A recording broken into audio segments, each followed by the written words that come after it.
আবার একটা ভিডিও নিয়ে চলে আসলাম। এটা আম দিয়ে জেলি বানাবো। আমগুলো কিন্তু টক আছে, এমনি কালার হয়ে গেছে, প্রচুর টক। এই দেখো কড়াইতে সিদ্ধ করে নেবো একটুখানি লবণ দিয়ে। এটা সিদ্ধ, এই দেখো সিদ্ধ হয়ে গেছে আমটা। জলটা ঝরে নেবো। এইটা 1 বাটি চিনি দিয়ে দিলাম, মনে হয় আর চিনি লাগবে না।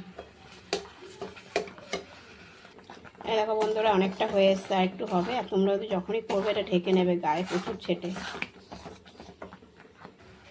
এই দেখো বন্ধুরা হয়ে গেছে। যখনই হয়ে যাবে তখনই ভাবতে কঞ্চিটা পুরো ভার হয়ে যায়, হয়ে গেছে। এটা এবার নামিয়ে দেবো। থালাটার মধ্যে একটু সাদা তেল নিয়ে নিয়েছি, পুরো থালাটা মেখে নেবো। পুরো থালায় মেখে নিয়েছি তেলটা। আর এই দেখো এটা হয়ে গেছে, থালার মধ্যে ঢেলে নিই, তারপরে আবার দেখাচ্ছি। এই দেখো বন্ধুরা ঢেলে নিয়েছি। এবার একটু ছড়িয়ে পাখার তলাতে রাখবো, তাহলে আমি ছড়িয়ে নিই ভালো করে।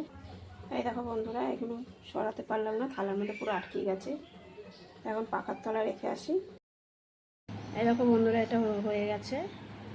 এই দেখো তোমাদের দেখালাম, একটাই কেটে দেখালাম, আর বাদ এগুলো কেটে নিই, তারপরে আবার তোমাদের দেখাচ্ছি। এই দেখো বন্ধুরা আমি বড় বড় করে কেটেছি, এমনির থেকে নিজের থেকেই উঠে যাচ্ছে, আর খুব সুন্দর টেস্টি হয়েছে খেতে। কেমন লাগলো ভিডিওটা অবশ্যই কমেন্ট বক্সে জানাবে।